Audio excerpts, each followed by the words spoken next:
and welcome to our final episode of Decade News. This week we are going to be talking all about the 1990s and Colin Harrison's book, American Culture in the 1990s. In this week's episode, where we talk all about the 90s, I'm going to first present my own thesis of what I believe the 1990s was all about. Number 2, I'm going to identify and critique Harrison's book, American Culture in the 1990s. 3, I'm going to tell you whether or not I buy his argument and what I agree with and what I disagree with. Number 4, I'm going to go into details about what I believe the major themes of the 1990s were.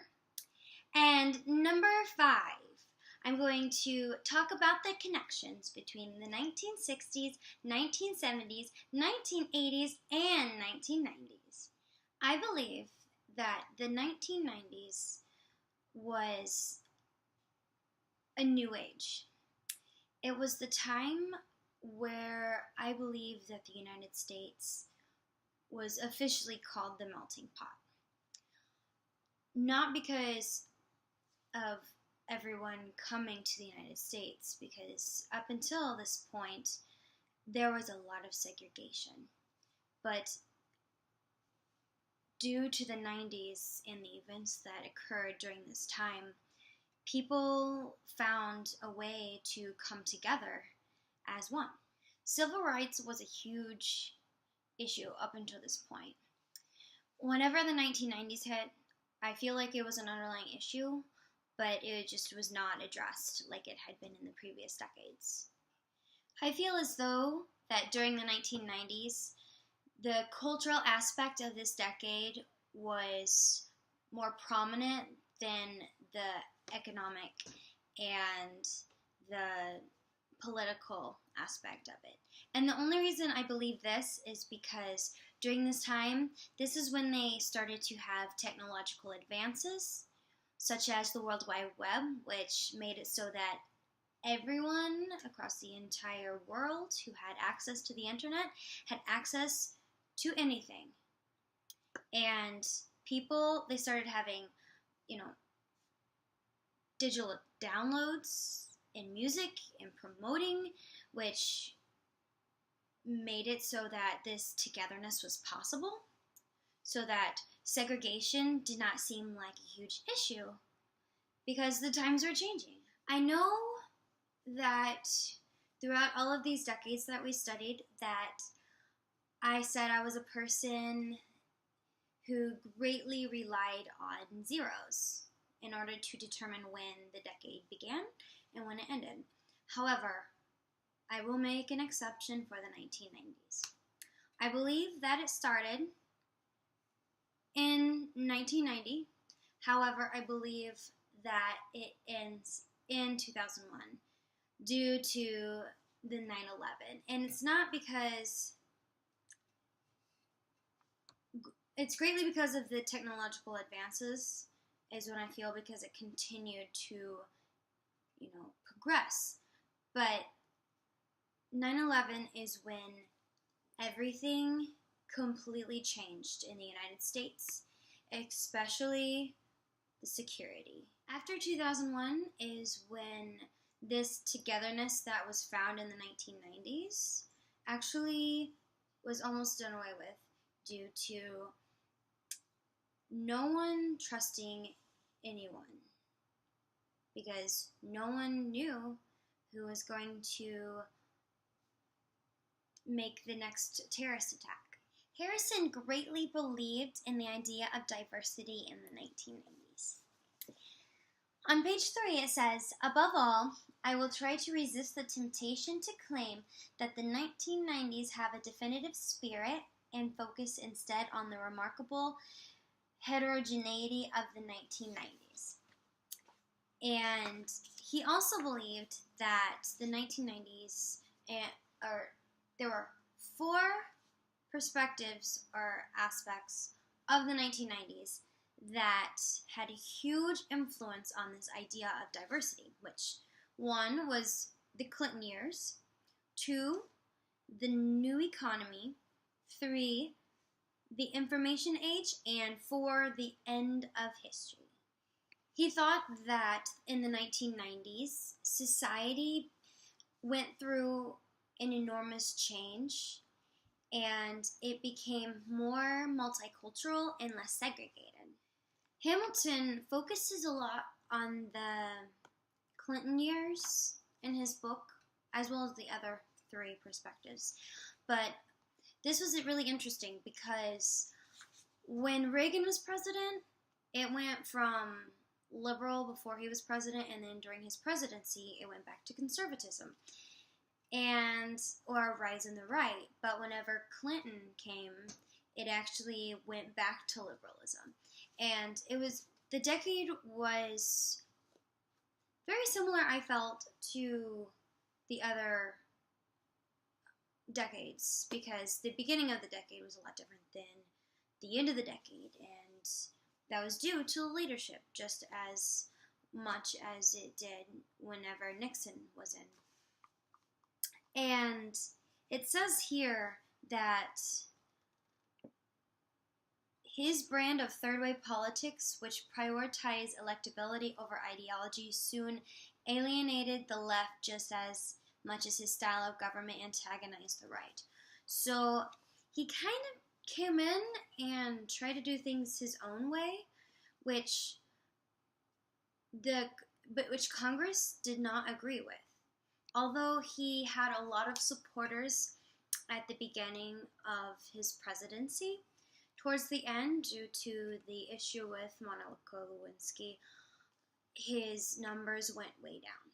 Harrison's second idea was talking about the economy during the 1990s, and he said it was a period of economic expansion, the era of multinationals and mergers raising productivity and excitement about the advent of the new economy, which some believed would be liberated from patterns of boom and bust by technological advances in global communications, which by this he meant during this time so many people had access to the internet, which they were able to buy and consume things from on the internet as well. And also during this time, people were able to get credit and credit cards. So productivity went up because more people were able to buy things, unlike they were actually able to before. Before, you had to have the money up front in order to buy, but because of credit and having access to the internet, the economy went into a boom. His third idea of the 1990s was the information age, which basically was talking about all of the technological advances that they had during this time, such as the internet and cell phones and texting, which was very important because it made it so that people could communicate without writing a letter.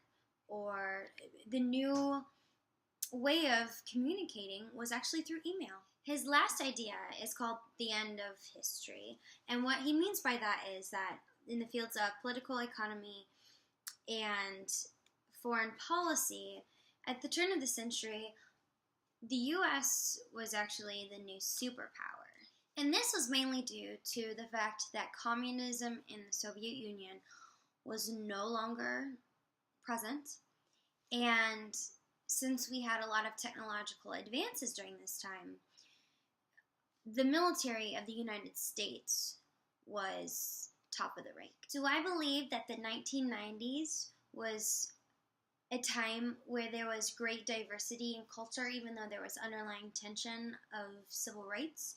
And that was greatly dependent on the Clinton years, the new economy, the information age, and the end of history. Yes and no. I completely agree that there was a time where everyone came together and that America was multicultural. I believe that there was a lot of racial tension under the surface during this time. However, I feel like the only time that it actually came and rose to the surface was when there was an actual issue, such as in 1992 when Rodney King was attacked by the officers.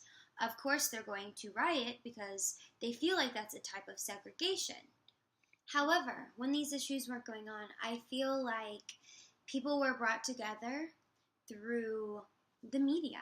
such as music and movies, and especially like with the hip hop and rap, that those were the top, on the top 40 list during this time, and people loved it. And most people who did hip hop and rap, they were of African American descent. It became less about who was different and more about how someone could be successful in life. Out of the 4 perspectives that Harrison talks about that influence or that are a part of the 1990s, I feel like the most important 2 are actually the new economy and the information age.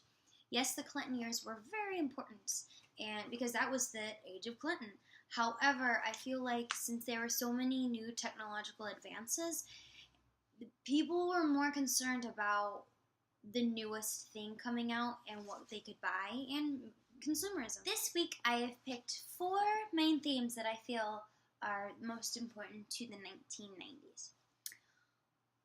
Number 1, racial diversity.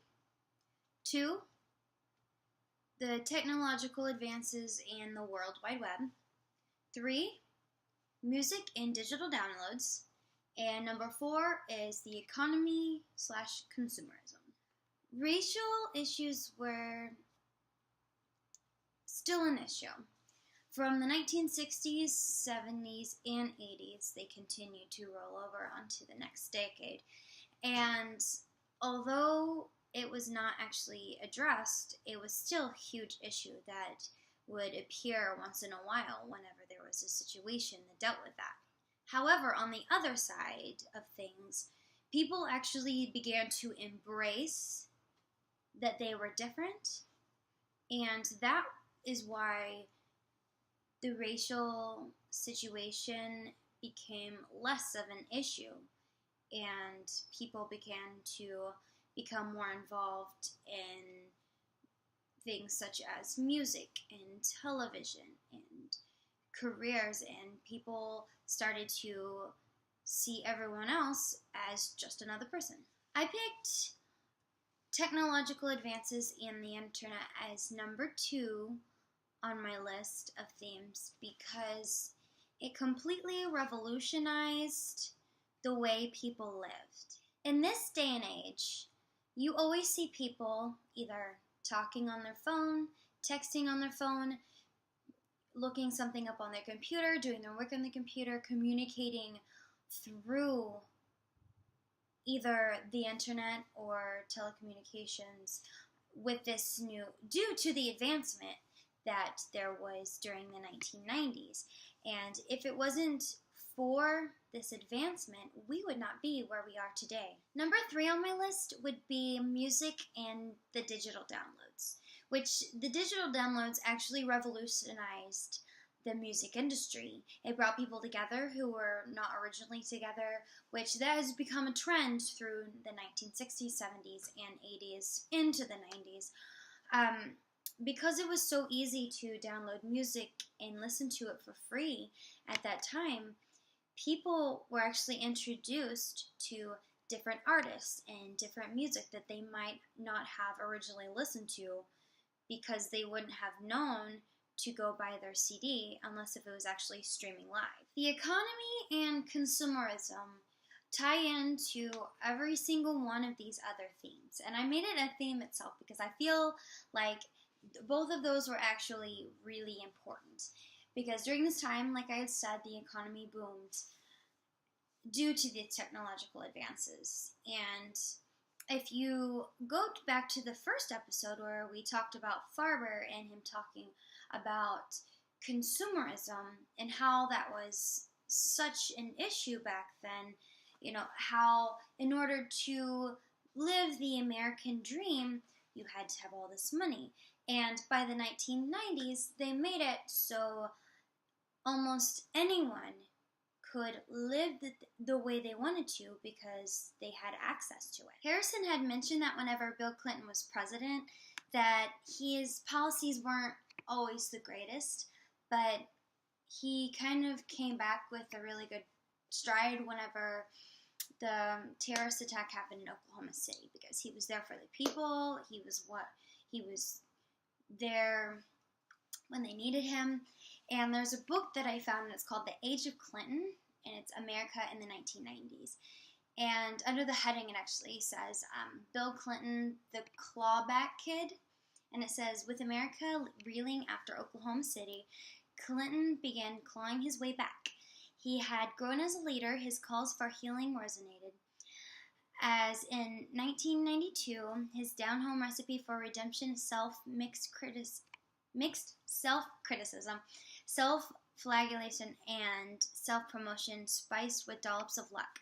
Now he added more grounding values orientation, answering a profound public emptiness. With his approval ratings jumping from 42% to 51% after the bombing, the public response boosted his confidence, which made him more effective with the public, then more popular.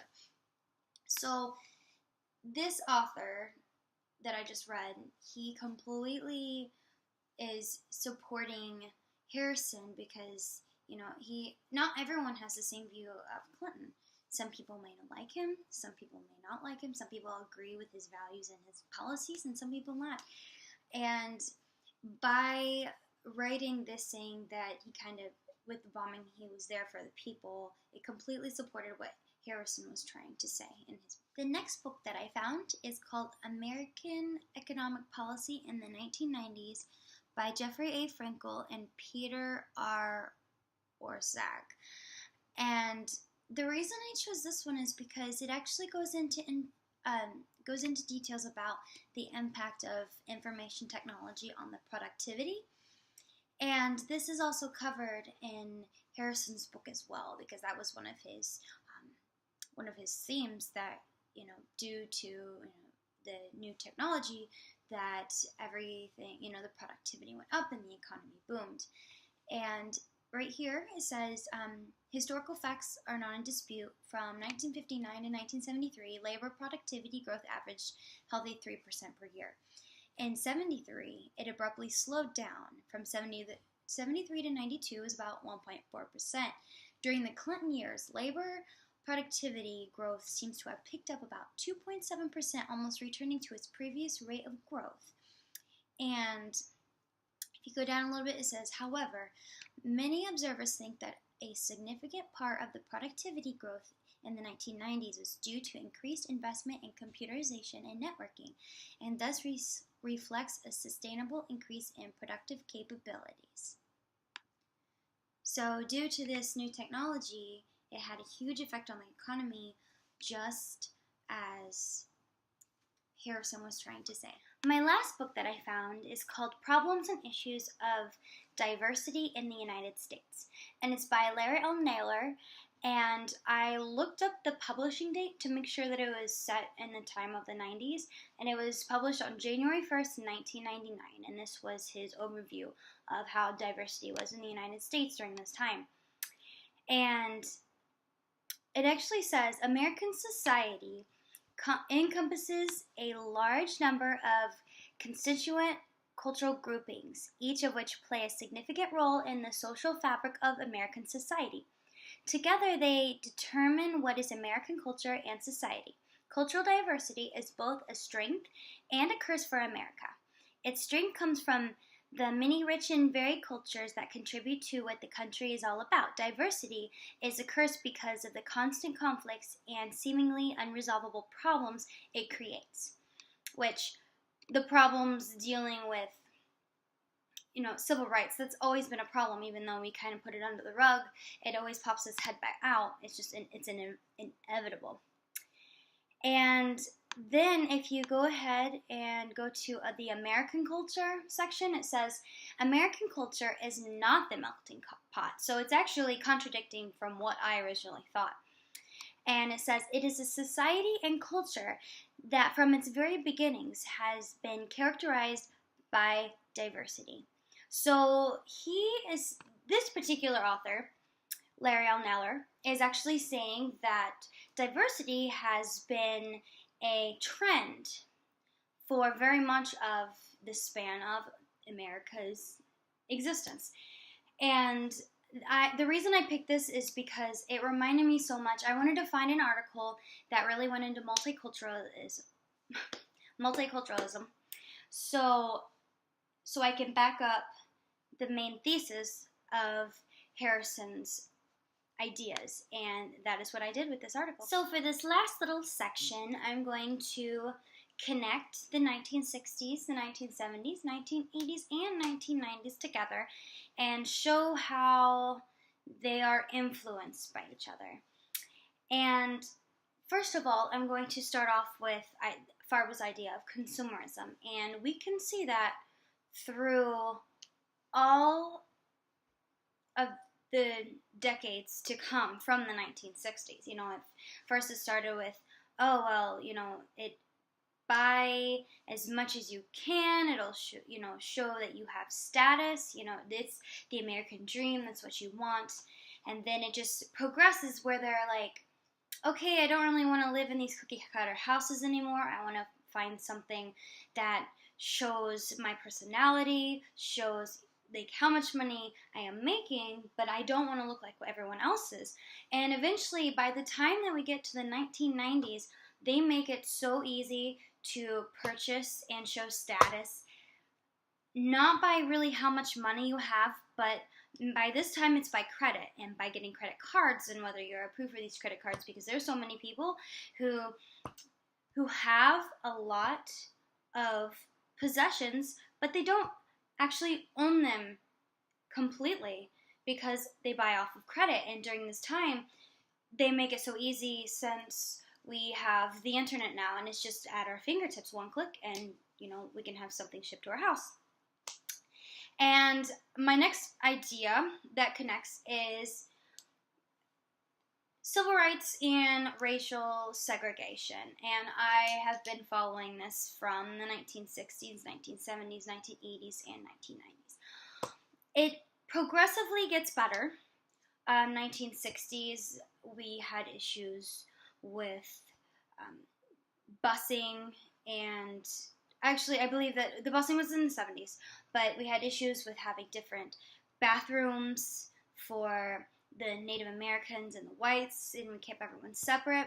Eventually and for the women, you know, they wanted to make as much as men, and they wanted to be able to have jobs just like men instead of staying home and taking care of the kids and cooking and cleaning and doing all the stereotypical woman job.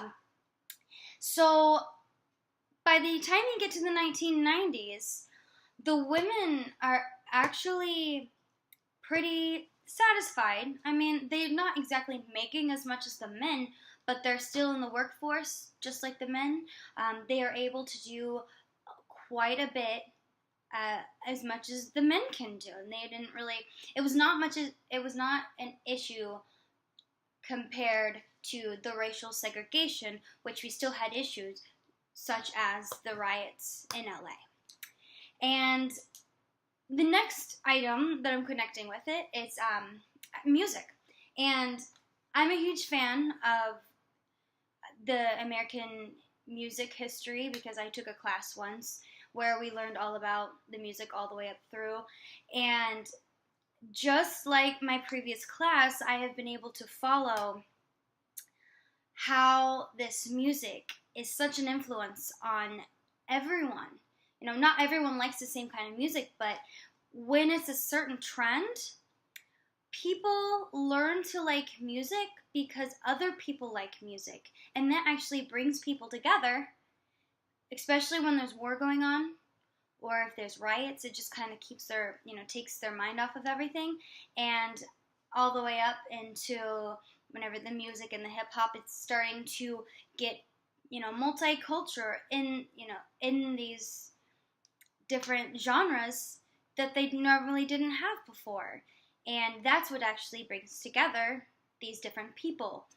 And the last idea that I'm going to be connecting with 60s, 70s, 80s, and 90s is the reign of the president or the leadership of the president. And what I mean by that is that the reaction of the people is solely dependent on how the president is in office. Which by that I mean if they follow through with scandals, they're less likely to be trusted by the people. But if the president shows that he has home traditional values, walks down Pennsylvania Avenue during the coronation like Jimmy Carter did, he showed the people that he is with them.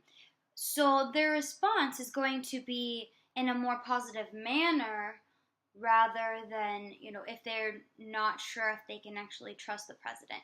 And I have picked up on that through every single decade that we went over, that between Jimmy Carter, Reagan, John F. Kennedy, the presidents that are fully, truly sincere, the people, their feedback is just in adoration. But the ones that they do not trust as much, such as maybe Bill Clinton, maybe they didn't really like his policies too much, or Richard Nixon and the scandal with Watergate, they were not 100% sure what they were supposed to do. So at that time, that's why there was so much rallying and rioting and picketing, is because they weren't 100% sure what to do, and they were not happy with the way things were in America. And I would like to thank you for tuning in to our last and final episode of Decade News.